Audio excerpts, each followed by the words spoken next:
monetaria. Vamos a recoger algunos de los mensajes que nos dejaba en plató José Carlos Díez hace apenas unos minutos y lo vamos a hacer con Daniel Fernández. ¿Qué tal, Daniel? Muy buenas noches. Hola, ¿qué tal? Buenas noches. Bueno, estábamos hablando sobre esa crisis de deuda, también sobre las políticas del BCE, de la Reserva Federal. ¿Hasta qué punto hay que estar preocupados por una, precisamente, crisis de deuda de la que se lleva alertando tiempo en los mercados? Bueno, pues hay que estar bastante preocupado. En general, creo que sobre todo la deuda pública se está expandiendo a niveles récord en la mayor parte del mundo. Y ahora pues tenemos incluso China adicionando cantidades gigantescas de deuda. Nos hemos enterado también hace no demasiado tiempo que China esconde pues fuera de balance deuda de sus regiones. Entonces, bueno, si tenemos cocinándose creo, problema futuro con la deuda y sobre todo también con el tiempo que los tipos de interés se tienen relativamente elevados, porque bueno, hasta hace tiempo teníamos mucho espacio en el sentido de que la deuda estaba emitida con un tipo de maduración relativamente prolongado, pero en 2024 vamos a tener muchos vencimientos de deuda norteamericana, y si se va a refinanciar esa deuda al 4, al 5%, al 4,5, como está, al 4,3 como está ahora, va a ser un impacto bastante fuerte en la capacidad de gasto de pues le va a quitar gasto a otras partidas presupuestarias los intereses de la deuda, y esto pues bueno, es tan cierto como en Estados Unidos como en Europa, y parecía que iban a bajar muy rápido los tipos de interés, pero ahora ya no parece que vayan a bajar tan rápido. La inflación acompaña, pero no tanto, no baja tanto como esperábamos.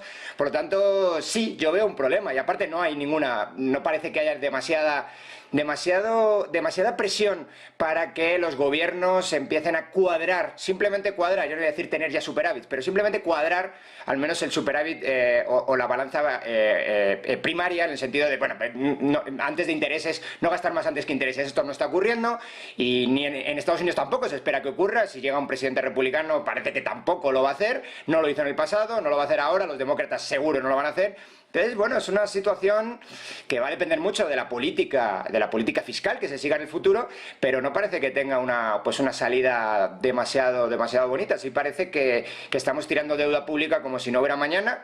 La deuda privada sí se ha empezado a retraer bastante claro, y sobre todo con las duraciones más largas, pero la deuda pública no. Entonces, bueno, esto puede ser pues un problema para el futuro. Vamos con las emisiones de deuda. Superan ya los 12 billones de dólares, con los tipos en el techo ahora mismo, según dicen los bancos centrales y lo mecanografían las actas cada vez que volvemos a mirar a las reuniones de política monetaria. ¿Podría darse ahora la situación de que unos costes de financiación altos para el Tesoro de Estados Unidos frenen las subastas de deuda futuras? No lo sé, porque es una decisión política, y las decisiones políticas pues son muchas veces impredecibles.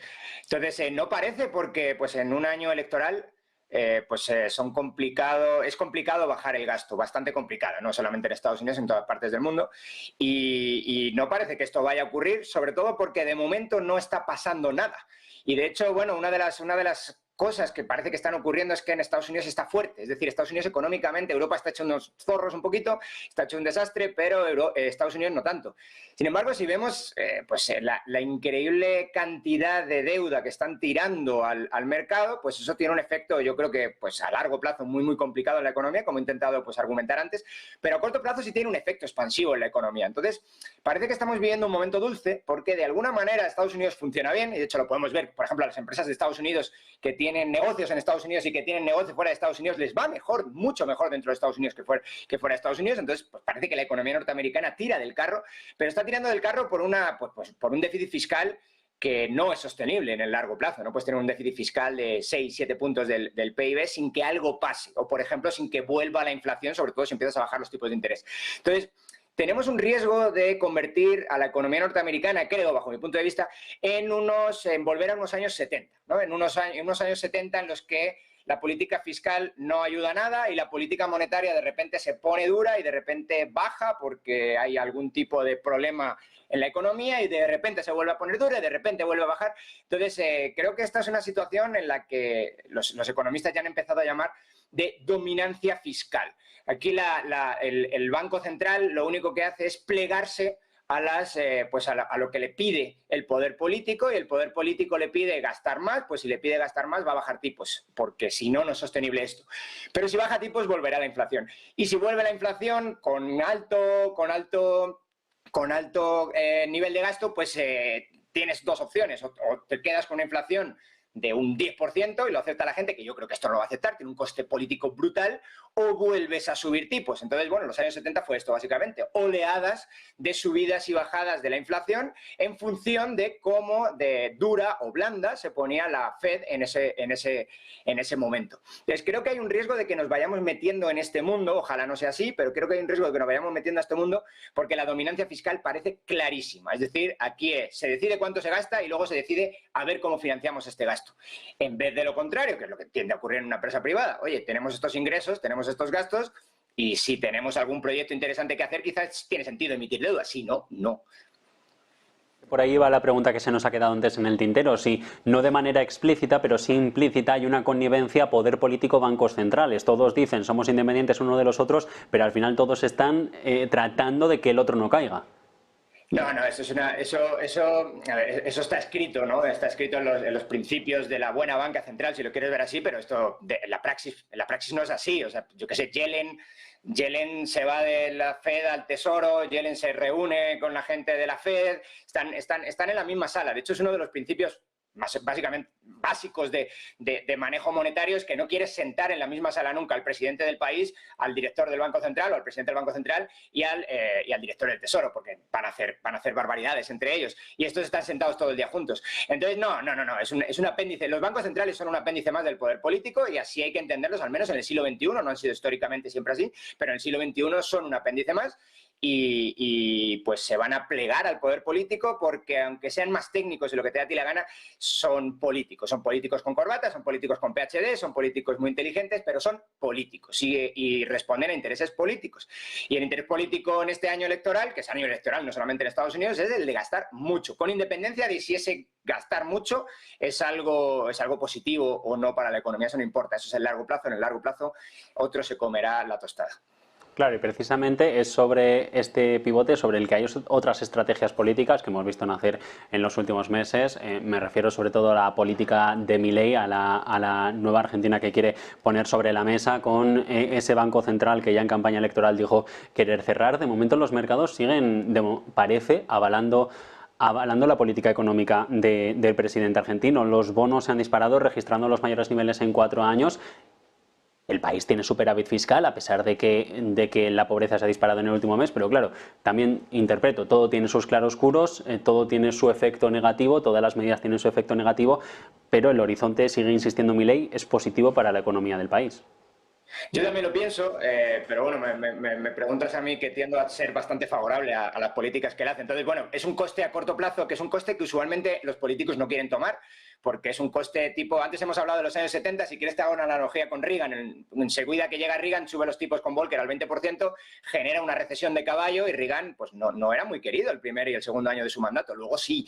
Entonces, ¿qué creo que es la política de Milei? ¿Qué creo que es la política que le haría falta también a Estados Unidos y Europa? Es una política de contención y de mano dura en el crédito, y esa política y en la política fiscal también, por supuesto, y esa contención y mano dura pues tiende a funcionar a largo plazo, pero a corto plazo tiene un efecto recesivo, igual que antes hablábamos que la emisión de deuda pública tiene un efecto expansivo a corto plazo y por eso Estados Unidos está relativamente en un momento dulce económico comparado con Europa. Pues lo contrario también es cierto, a corto plazo esa restricción de gasto público pues genera, y aparte por un efecto multiplicador o de demanda derivada, genera pues problemas en la economía. Si ya no gasto, pues hay alguien que no está ingresando, y si ese que no ingresa pues también gasta menos, y se genera un efecto bola de nieve en la economía que puede ser complicado a corto plazo, pero que a largo plazo tiende a restablecer pues un balance sano, si se quiere ver así, no solamente un balance sano en el sector público, sino también en el sector privado.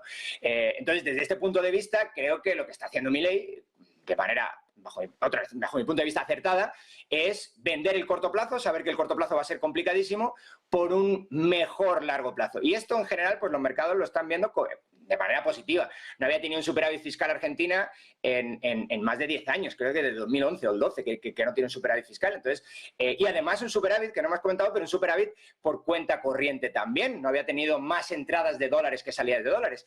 Y esto, en general, pues para la dolarización le va a venir bien, porque va a ser capaz, creo, si en algún momento quiere hacer esta dolarización, pero si lo quiere hacer, va a ser capaz de hacerla a un tipo de cambio, va a tener más dólares en caja, y si va a tener más dólares en caja va a poder hacer a un tipo de cambio menos elevado. Y un tipo de cambio menos elevado es menos sufrimiento también para la población que ya utiliza pesos argentinos.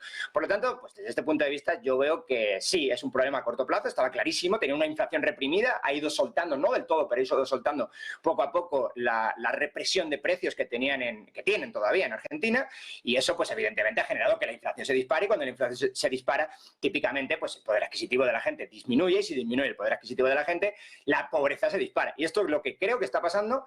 Y es un problema, evidentemente, es una terapia de shock, y esta terapia de shock pues, duele. Y después de que duela, pues quizá te recuperas. Y este es, pues yo creo, lo que está apostando Milei, creo que de manera pues correcta. Daniel, me quedo sin tiempo y muchos temas en el tintero, así que emplazo a próximas conversaciones para poder llegar a todo. Un placer. Un placer, nos vemos pronto.